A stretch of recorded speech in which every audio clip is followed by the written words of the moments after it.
Okay, so I guess the story kind of started with this car back, I was probably about 13, 14. It was actually in my uncle's back field. It was just sitting under a tree, tires were blowing out, front end was off of it. It's pretty derelict. They started on it back in the 90s and just never did anything with it. I ended up getting it through my dad. He gave it to my dad and I got it from my dad. When we got the car, it was pretty rough. The front end was off, the motor that was in it was locked up. The frame from the floor from the back, from the front seat all the way back to the trunk was cut out. They cut it with a torch and just left it, so the body was kind of twisted. from then on, me and my dad, we just kind of tore it down. He kind of let me do a lot of the work with it. I built all the floors and stuff. I did the paint and the body work and stuff. He just helped me with a lot of the sheet metal, like welding fenders, putting in the Cadillac taillights and whatnot. It's a 327 700R, just a good cruiser. I was gonna say it's on air ride, just a fact, like eBay kit. I just bought that, bought the brackets. It is a Mustang 2 front end, GM 10 bolt disc brake, so it's, I don't know, it stops well, goes well. Not too powerful. I mean, like I said, it's a good cruiser. It gets me down the road. We've actually, it looks a little beat up now. It actually just completed a 3,500 mile round trip out to Colorado, up to Wyoming, and back to Ohio. So it got a little bit of, you know, road rash. So yeah, but I've had it for about 6 years now. Like I said, I'm 27 now. I found the car when I was 13, and it was pretty much a dream car from that point on. So I don't really see myself parting with it. So yeah.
Hey buddy, how you doing? Just want to tell you a little bit about the car. It's a 34 Ford. It's got a small block Chevy in it. My father actually put the motor in the car. This actually sat in our basement in Florence, Kentucky for about 40 years. My father had passed away, and I kind of acquired the car. Of course, I've done a lot to the car since then. I have a new motor I'm going to put it in. It's another small block. It's actually getting redone right now. It actually had fenders on it when I got it. It wasn't running or anything like that. It's always stuff to do on a car, as you know, so there's always little things that I'm doing. I've actually put these lights right here on the car. I've had the lights actually pinstriped. I actually had this made in California from a jeweler. His name is Spragueworks. He's a jeweler, and he actually made that. My last name is Sipple, and everybody just calls me Sippy. So he actually made that for me. I'm actually going to paint it probably in about a year or so. I've had the interior done in it. It actually had fenders on it, but I've actually had the interior done on it. I put some aircraft seat belts in it. They're kind of older seat belts. They're new old stock. What color are you going with? The car, it's going to be black, okay, and it's also going to have a SoCal swoop on it. It's going to be like a Wimbledon white. Oh, nice. Yeah, so it's going to look really neat. Heck It'll yeah. have like a SoCal swoop on it. I'm actually going to put a cowl van in it as well. Hopefully, I would like to chrome that cowl van. I'm going to make the window pop out like an original 34. This is actually a Gibbons body, very early Gibbons body. So my dad actually bought this motor from Mr. Gibbons, or the body from Mr. Gibbons, probably in like 80, somewhere around there. He had actually met him at the Street Rod Nationals in Louisville, Kentucky, and Mr. Gibbons actually brought the body to our house. The frame actually came out of a junkyard in Dry Ridge, Kentucky, and my father was a good friend that was the glass guy in the Cincinnati area, and he had found a junkyard, like a honey hole, where he had found a lot of old Ford parts, and my dad had got wind of this frame that he had found, and he showed up in his driveway wanting to know, before he even got home, showed up in his driveway wanting to know what he was going to do with the frame. So my dad bought that, and that's kind of where it all started. My buddy Russ has done a lot of pinstriping on the car. I've actually took the paint off the radiator to expose that. Russ did some of the pinstriping like on the bars here. I had a guy that's over in Gainesville. He does pinstriping, amazing job. His name is David Pytek. He did the pinstriping on the car. I have some they're aeronautical locks that are off of like a World War II plane. I'm going to put those in here for the suicide locks. Actually, my wife named the car the Mistress. So I've done a lot of work to the car. It means a lot to me. Russ actually pinstriped the dash inside there, if you can see inside there. He actually did the pinstriping. I think you interviewed him probably about a year or two on his 32. Oh yeah. So, but yeah, Russ did the pinstriping in there. It's always going to be work in progress. I love the car.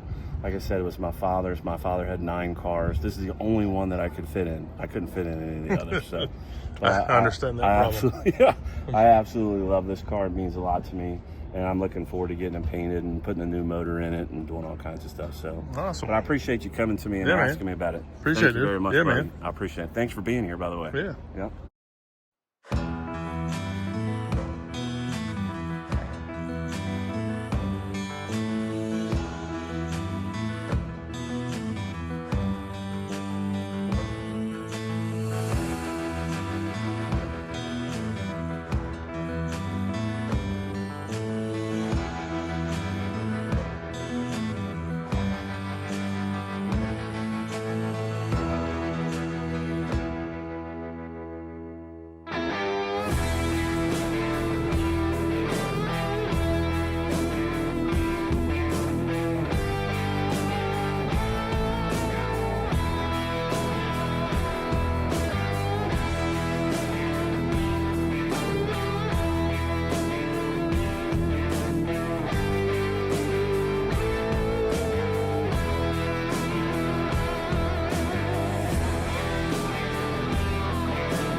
All right, guys, so we got Bryan Fuller here, the master of everything.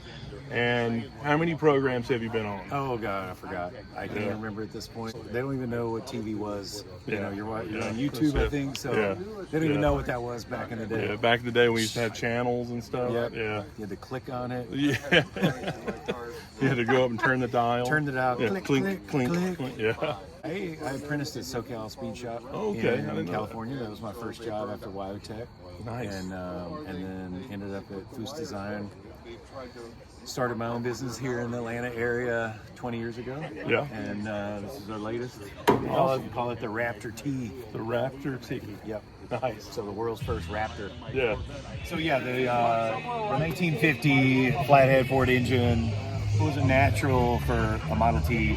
It was kind of the pinnacle. This was the last generation of the Flathead Ford V8, which was the first big launch of the V8 in history. Such a cool sound, just boop, and man, it's a hoot. I mean, we had it running up hills today, doing the reliability run, and I mean, it's got a T5 transmission, so you got a granny gear if you need it down low. It's been 70 miles an hour, and it's just really, you know, if you look around this place, it's kind of a perfect place to see this kind of car because it's basically a traditional hot rod, but it's lifted. And there's a lot of cars today, like SUVs. People are driving cars that are lifted. So it's just taking what's classic, period, vintage hot rodding, and bringing it and lifting it, but doing it with a car that people have kind of forgot about. And with a lot of old school original parts. Yeah. And from a lot of things. There's a lot of wild parts. Is that an F1 front axle on there? Well, the way it really happened was I got home and from driving it downtown Atlanta. Now the way these stop, it's like the place that you would normally have your brake is actually your gas on Model T. Yeah. You've got right here. Yeah. This is your this would have been your trim. throttle. On the other side would have been your advance. Yeah. So where your gas is would be your brake. And then, so when you go into like, oh my God, I got to stop. And in the city, it's torture. And that would have been your reverse.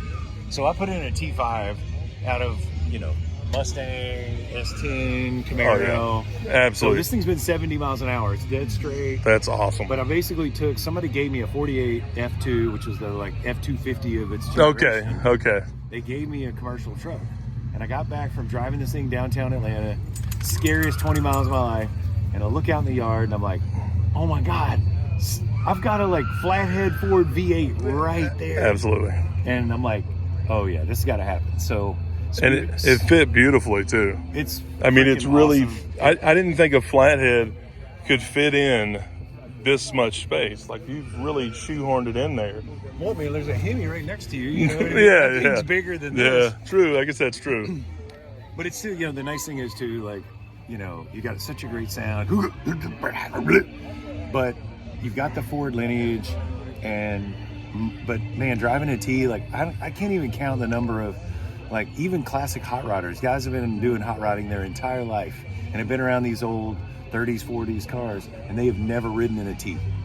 I've never ridden cool. in a T. It's so fun. I've met so many people in it. Yeah. Everybody knows them, and so yeah, we're gonna take the thing. It's going to Barrett Jackson in January.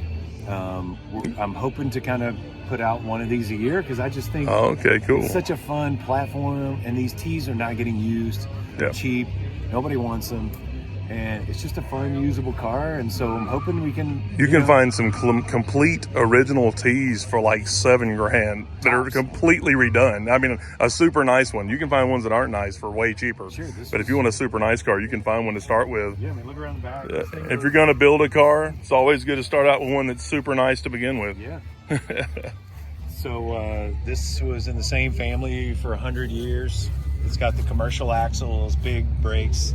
That's why it had the 17-inch wheels, and these hubs with the 8 were. This axle was some of what they used back in the early days to put together a quick change. It's also the kind of safety hubs that they were using in NASCAR in the very early days. So a lot of good, cool period parts. Now, what about this exhaust? Did you make this, do all the tigging and everything? Yeah, originally I was just going to put a normal exhaust in. I mean, I did this in 2 months, so we took it to... You did this in 2 months? Yeah, we did this in 2 you didn't mention that part. So that's amazing. Speedway Motors sponsored it and helped us with the engine parts. And so I took it to the Wheel Hub Live event, which is in Nebraska. That museum, by the way, go take a look and see the American Speed Museum. It's incredible. The shit that they have there is insane. So we were on a time deadline, and so the idea was just to run the exhaust out, kind of normal, but we already had the radiator, and so I couldn't raise the motor anymore. Right. So I had to notch the frame here, and then of course I got the idea like, oh my God, it would look so cool if those pipes like came out, all mangled, yeah. And I've got splash aprons. Oh, you do? Okay. I do have splash aprons. Okay. But for me personally, I actually like it better without. I like to see it naked. You see some craziness going on. You don't get to hide all that. These looks are cool. Tractor lights. So we got rid of the kind of big lanterns. We added, these are all period. This was a typical overflow. We kind of moved. Johnson's brass radiator made in America. And I call it the world's first shaker hood, like the Dodges. Yeah, so I wanted to be able to keep this here, but still be able to, these old Flatheads, you got to tinker. You got to tinker with them. Yeah, it's a 97 thing. Yeah. Yeah. So you're able to do that, and then you can see when you put the big lights on. Oh wow. Yeah, she's got some. Plenty of lights going on here. Absolutely. That's awesome. Well, I appreciate you showing it to me. It's definitely a wild ride. It's really cool to have here, and this is a great show to be showing it off at, man. So much fun. This is really great.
Couldn't care less if I